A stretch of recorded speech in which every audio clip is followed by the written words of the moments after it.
Good morning students. आज आपका next topic है रिटायरमेंट और डेथ ऑफ ए पार्टनर। आपका चैप्टर नंबर 5 नई बुक में है और 4th चैप्टर आपकी पुरानी बुक में मिल जाएगा। आज आपका टॉपिक है रिटायरमेंट के अंदर एडजस्टमेंट ऑफ कैपिटल का। आपने इलस्ट्रेशन नंबर 40 और अनसोल्ड 40 तक सभी क्वेश्चंस को अटैम्प्ट कर लिया होगा। टॉपिक है हमारा एडजस्टमेंट ऑफ कैपिटल का। ये टॉपिक आपका बिल्कुल सेम पहले की तरह ही है जैसे आप क्वेश्चन को करते आए हैं। बस आपको यहाँ एक ही नई चीज़ मिलेगी कि जो पार्टनर रिटायर हो रहा है, ठीक है, रिटायरमेंट के बाद एक तो हमें उसकी पेमेंट को करना कैसे है। दूसरी बात ये है कि जो हमारी नई कैपिटल होगी उस कैपिटल के बारे में बता रखा होगा कि आपकी इतनी कैपिटल होनी चाहिए या आपकी उसके अकॉर्डिंग अलग अलग ट्रीटमेंट बता रखे होंगे कि आपको कैसे करने हैं। ठीक है, तो अब मैं इलस्ट्रेशन नंबर 41 आपको करवाने जा रहा हूँ, जिसको करने के बाद आप बहुत सारी बातों को सीख जाएंगे। तो टॉपिक मैं स्टार्ट करता हूँ। देखिए 1 बाय 1 कहता है the balance sheet of A B and C who were sharing profit in ratio. Proportion का मतलब होता है रेशो टू देयर कैपिटल, जो कि अपने प्रॉफिट को ए बी और सी अपनी कैपिटल के रेशो में क्या कर रहे हैं, डिवाइड कर रहे हैं। ठीक है, स्टूड एज फॉलोज ऑन 31 मार्च 2018। 31 मार्च 2018 को उनकी बैलेंस शीट में ये लायबिलिटीज दिखा रही हैं और ये सारी की सारी क्या दिखा रही हैं, एसेट को दिखा रहा है। देखिए सबसे पहली बात है कि यहाँ आने के बाद सबसे पहले आपको ये देखना होता है कि मेरे एक्यूमुलेटेड प्रॉफिट और लॉसेस कौन कौन से हैं। आपको पता है जितने भी प्रॉफिट्स हैं वो आपको कैपिटल साइड में मिलते हैं, लायबिलिटी साइड में मिलते हैं, और जितने भी लॉसेस हैं वो आपको एसेट साइड में मिलते हैं, जिनको हमें राइट ऑफ करना होता है। अब हमारे पास यहाँ पर केवल एक आइटम है, इन्वेस्टमेंट फ्लक्चुएशन रिजर्व के बारे में इसने बताया हुआ है। एक और ख़ास बात ध्यान रखनी है, मैंने आपको बताई भी थी, यहाँ साथ में आपको इन्वेस्टमेंट की वैल्यू भी दे रखी है। तो हम एकदम से इन्वेस्टमेंट फ्लक्चुएशन रिजर्व को बांटेंगे नहीं। और ये भी आपको मालूम है कि investment fluctuation reserve old ratio में बढ़ता है।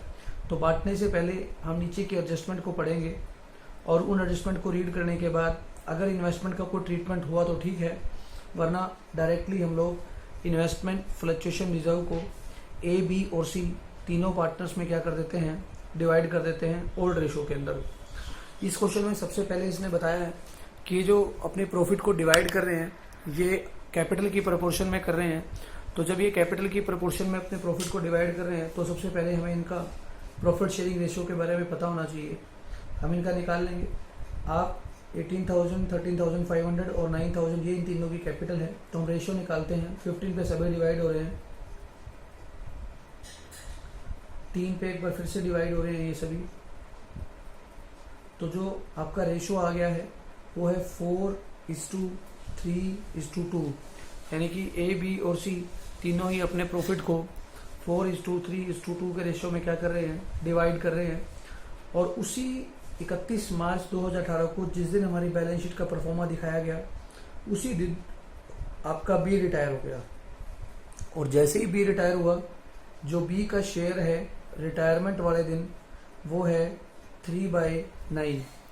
तो जो बी प्रॉफिट को ले रहा था वो उसका रेशियो था 3/9 का। अब मैं आगे चल रहा हूँ धीरे धीरे। सबसे पहले जब आपको पता है कि जब भी कोई पार्टनर रिटायर होता है तो हमें कुछ ट्रीटमेंट्स को करना होता है।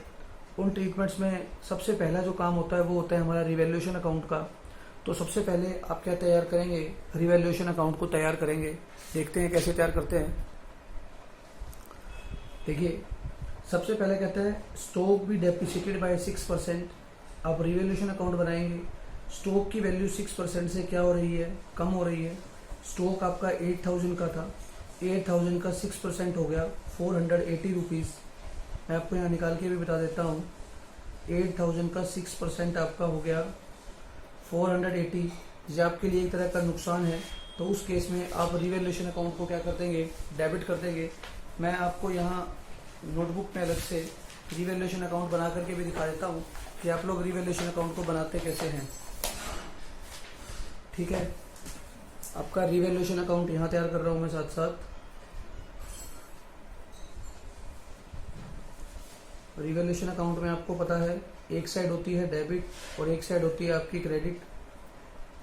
डेबिट साइड में आपके सारे के सारे लॉस होते हैं और क्रेडिट साइड में आपकी सारी की सारी इनकम आती है। क्योंकि रिवैल्यूएशन अकाउंट की नेचर एक तरह की नॉमिनल अकाउंट की नेचर होती है। आगे बढ़ते हैं। स्टॉक की वैल्यू डिक्रीज हो गई है तो आपके लिए एक प्रकार का नुकसान हो गया। अगर आप जनरल एंट्री पास करेंगे तो revaluation account debit to stock लिखेंगे, क्योंकि एसेट जब भी डिक्रीज होता है हमेशा क्रेडिट होता है। इसका नुकसान कितने का है? 480 का। आपका एडजस्टमेंट नंबर 1 सॉल्व हो गया है। अब चलते हैं एडजस्टमेंट नंबर 2 की तरफ। यहाँ ये आपको बता रहा है that the provision for doubtful debts be brought up to 5% on debtor. Provision for doubtful debts brought up to आपको बनाने हैं डेटर्स के 5% के ऊपर। डेटर आपके दिए हुए हैं 5000, हमारे को प्रोविजन से कोई मतलब नहीं है, ये ओल्ड प्रोविजन है, इसको बाद में कंपेयर करेंगे। इसने बोला है कि 5% आपको प्रोविजन बनाना है, तो आपके पास जो डेटर की वैल्यू दे रखी है वो वैल्यू दे रखी है 5000 की। 5000 का 5% आपका आता है 250 रुपीज़, ठीक है। और 100 रुपीज़ का पहले से ही बना हुआ है प्रोविज़न, तो हम यहाँ पर क्या बनाएंगे? नुकसान कितने का हो गया? डेटर से हमारे को 150 अमाउंट नहीं मिलेगा, क्योंकि 250 बनाना है, 100 का ऑलरेडी बना हुआ है, तो बाद रिमेनिंग अमाउंट कितना रह गया? 150 का। नेक्स्ट बोलता है land and building be appreciated by 20%। Land and building की वैल्यू 25,000 है, ये वैल्यू बड़ी है, तो जब भी किसी एसेट की वैल्यू बढ़ती है तो रिवैल्यूएशन में फ़ायदा होता है। 25,000 का 20% होता है 5,000, तो आप क्या लिखेंगे? बाय लैंड एंड बिल्डिंग, इसका अमाउंट कितना हो गया? 5,000 रुपीज़। आगे बढ़ते हैं। That a provision of 770 rupees be made in respect of outstanding legal charges. Outstanding यानी कि आपके लिए एक प्रकार की लायबिलिटी बढ़ी है। लायबिलिटी अगर इंक्रीज हो रही है तो आपके लिए नुकसान है, तो आप क्या लिखेंगे? तो एक लीगल चार्ज आपका और बढ़ गया क्योंकि लायबिलिटी बढ़ गई। अगर लायबिलिटी बढ़ गई तो आप इसको कहाँ दिखा देंगे? 770 का लॉस दिखा देंगे रिवैल्यूएशन के डेबिट में। नेक्स्ट बोल रहा है investment are brought down to 8,500। Investment को 11,500 से 8,500 पे लेके आना है, तो 3,000 का आपके लिए क्या हो गया? लॉस हो गया। लेकिन इस लॉस को आप लिखेंगे नहीं रिवैल्यूएशन के अंदर, क्योंकि आपके पास इन्वेस्टमेंट फ्लक्चुएशन रिजर्व है, और जिसकी जनरल एंट्री मैं आपको पहले ही बता चुका हूँ, एक बार फिर से करके दिखा देता हूँ।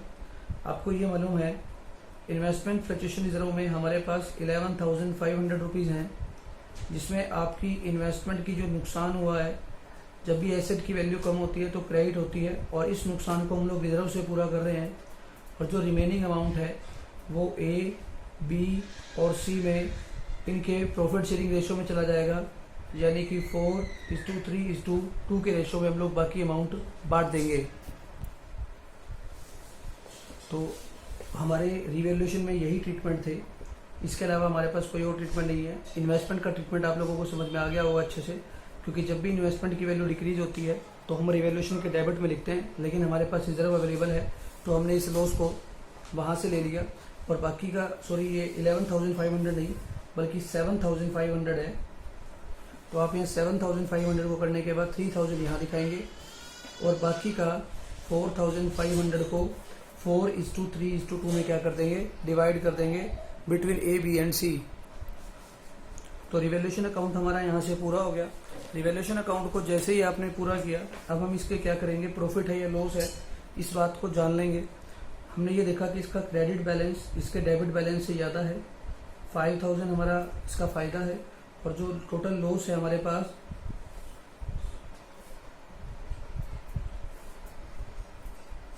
1,400 का है। तो आपका जो प्रॉफिट हो गया वो 3,600 हो गया। जो आपके लॉसेज हैं वो टोटल 1,400 के हैं। क्रेडिट बैलेंस आपका ज़्यादा है, तो जो आपका प्रॉफिट बनता है वो 3,600 का बनता है, जो कि ए, बी और सी के अंदर डिवाइड होगा 4:3:2 के रेशो में। क्लियर? तो ए के अकाउंट में बैलेंस आ गया इतना, आपको ये भी निकालना आता है। 3,600 को 4/9 करते हैं तो 600 आ गया, फिर आपका 1,200 आ गया, और फिर आपका 800 आ गया। ठीक है, तो ये रिवैल्यूएशन का लॉस है जो कि आपने पार्टनर्स के कैपिटल अकाउंट में क्या कर दिया? ट्रांसफ़र कर दिया। फिर जो हमारा नेक्स्ट काम होता है, उसके बाद हमारे को तैयार करना होता है कैपिटल अकाउंट। ठीक है, कैपिटल अकाउंट आपको तीनों पार्टनर्स का ही तैयार करना है, हम बड़े आसानी से तैयार भी कर लेंगे। ठीक है, और जब कैपिटल अकाउंट को हम लोग तैयार करेंगे तो तैयार करने से पहले दो चीज़ों को और ध्यान रखना है। एक तो हमारे को गुडविल के ट्रीटमेंट के बारे में पता होना चाहिए। भाई जो फर्म की गुडविल है, जो पार्टनर रिटायर हो रहा है तो वो अपने हिस्से की गुडविल भी तो लेके जाएगा। उसके बारे में इसने क्या बात करी है देखते हैं। कहता है that the goodwill of the entire firm be fixed at 10,800। जिस दिन बी रिटायर हुआ उसी दिन पूरी फर्म की गुडविल 10,800 है। यानी कि ए, बी और सी तीनों की मिला करके टोटल गुडविल हमारी बनती है 10,800। And B share of goodwill be adjusted into the account of A and C who are going to share future profit in the ratio of 5:3। यानी कि 5:3 का जो रेशो गिवन है ये आपका न्यू रेशो गिवन है। और आपको ये भी मालूम है कि जब कोई पार्टनर रिटायर होता है तो जो उसके हिस्से का गुडविल होता है वो हम लोग गेनिंग रेशो में एडजस्ट करते हैं। और गेनिंग रेशो का फॉर्मूला भी आपको मालूम है कि न्यू रेशो माइनस के ओल्ड रेशो होता है। क्लियर है? गेनिंग रेशो का फॉर्मूला आपको पता है क्या होता है। न्यू रेशो माइनस के ओल्ड रेशो में हम लोग एडजस्ट करते हैं उसे।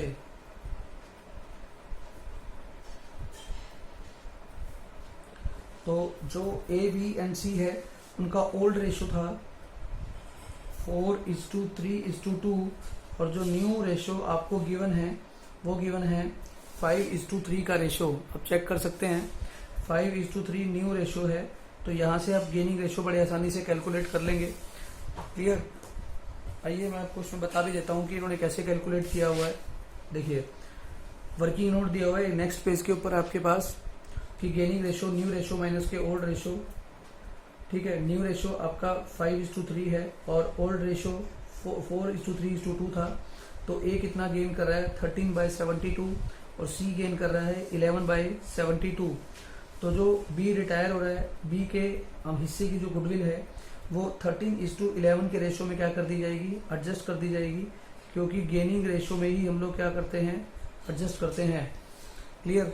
अभी हमने निकाला था कि टोटल फर्म की गुडविल कितनी है 10,800 टोटल फर्म की गुडविल है, जिसमें कि बी का हिस्सा 3/9 है। तो बी के हिस्से की गुडविल कितनी बनती है 3,600। ये बनती है बी के हिस्से की गुडविल।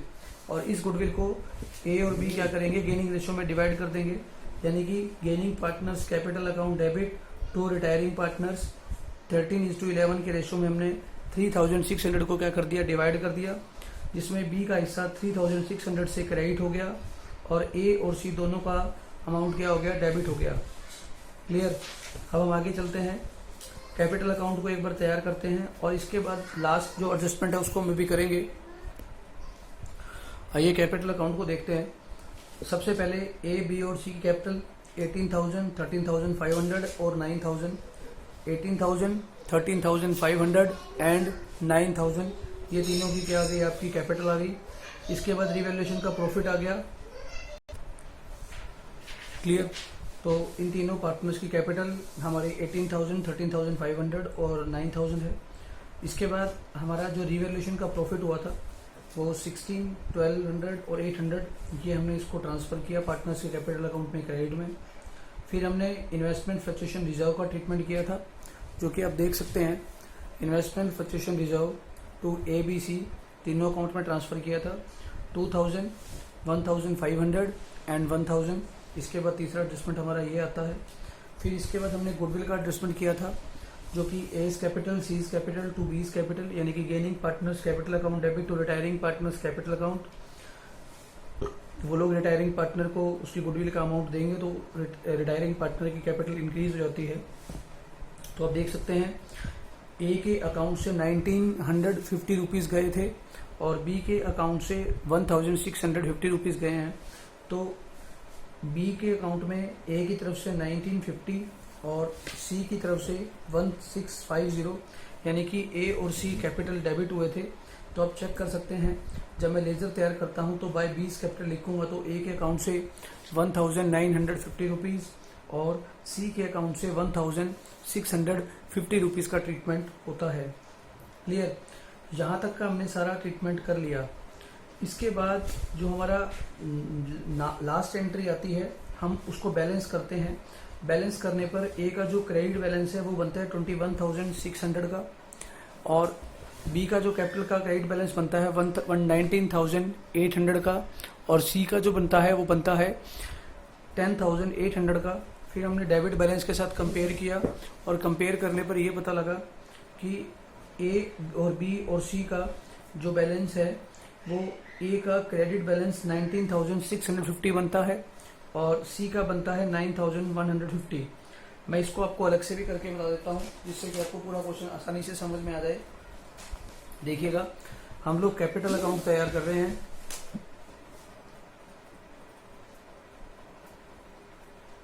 जिसमें एक पार्टनर आपका ए है, एक पार्टनर बी है, एक पार्टनर सी है। आपको ये मालूम है कि इस तरीके से हम लोग कैपिटल अकाउंट तैयार करते हैं। ये आपको मालूम है कि कैपिटल का क्रेडिट बैलेंस है, और फिर ये कैपिटल का डेबिट बैलेंस आता है हमारा इस तरफ।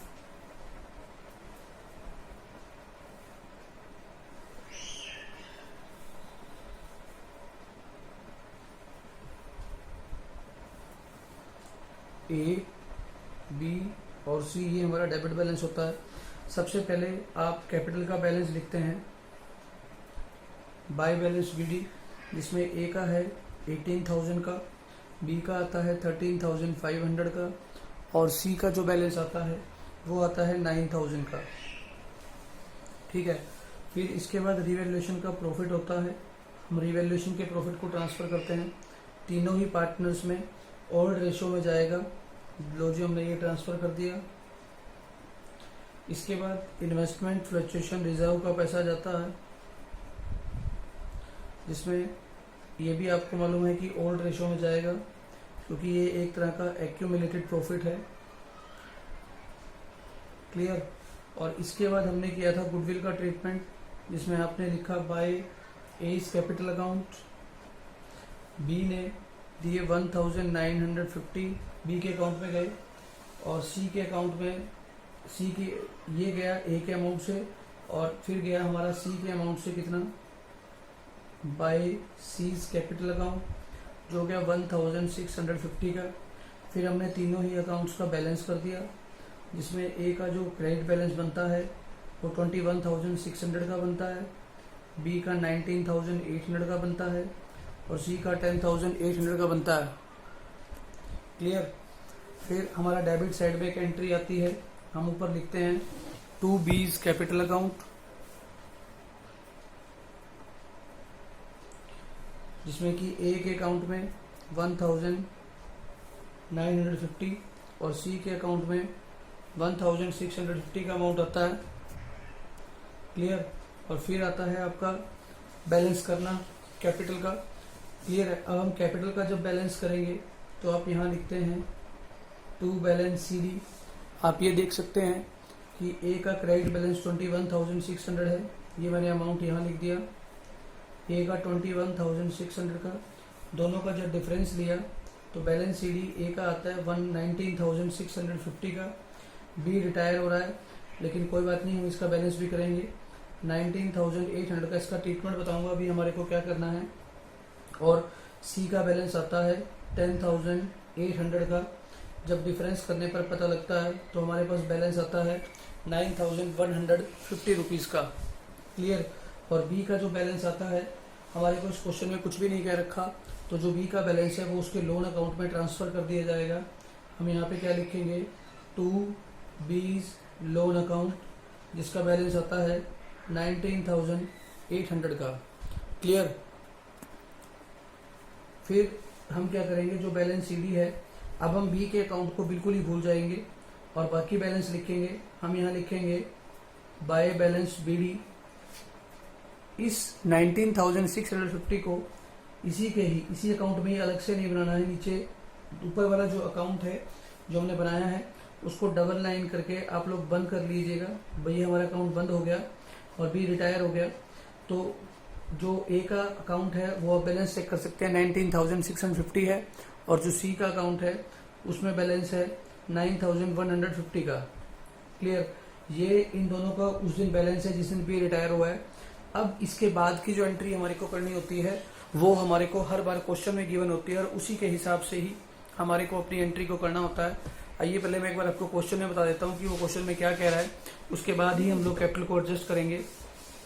देखिए सबसे लास्ट एडजस्टमेंट है एडजस्टमेंट नंबर 7, उसमें बता रहा है that the entire capital of the firm as newly constituted, जो नई कैपिटल होगी फर्म की न्यूली कंस्टिट्यूटेड, जो बी के जाने के बाद दोबारा से कंस्टिट्यूट ये बनी है, टू बी फिक्स्ड एट 28,000, वो कैपिटल फिक्स की गई है कितनी, 28,000 कैपिटल फिक्स की गई है between A and C in proportion of 5:3, यानी कि 28,000 की जो कैपिटल है वो 5:3 के रेशो में ए और सी की होनी चाहिए। Actual cash to be brought in और paid off as the case में भी। अगर 28,000 को हम लोग 5:3 के रेशो में डिवाइड करेंगे, ठीक है, हम डिवाइड करके दिखाते हैं कैसे बनती है।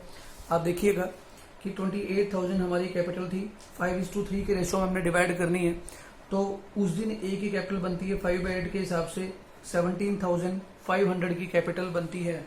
लेकिन हमारे पास कैपिटल है कितनी, 19,650 की है। तो अब हमारे को सिर्फ यहाँ ए की बात रखनी है ध्यान, हम यहाँ टू बैलेंस CD करके लिखेंगे, टू बैलेंस CD, जो आपने 28,000 की कैपिटल निकाली है उसके अकॉर्डिंग हमारे ए की कैपिटल होनी चाहिए 17,500 की। इसको आप नीचे से बंद कर दीजिए, ठीक है, और जो टोटल है उसको यहाँ फिल कर दीजिए। इसकी कैपिटल होनी चाहिए कितनी, 17,500 की, और जो सी की कैपिटल है वो होनी चाहिए 10,500 की। तो 10,500 की कैपिटल होनी चाहिए, तो यहाँ 10,500 आएगा, ना कि 9,150 आएगा, ठीक है। लेकिन ये कैपिटल इन लोगों की होनी चाहिए, बट ए की जो कैपिटल है वो है 19,650, जबकि होनी चाहिए इतनी। तो ये क्या करेगा, इतना कैश विड्रॉ कर लेगा। कितना, जो इन दोनों का डिफरेंस आता है 19,650 में से आप 17,500 को लेस करते हैं अगर, तो 2,150 क्या करेगा, ये विड्रॉ कर लेगा, मतलब ये अपने घर ले जाएगा।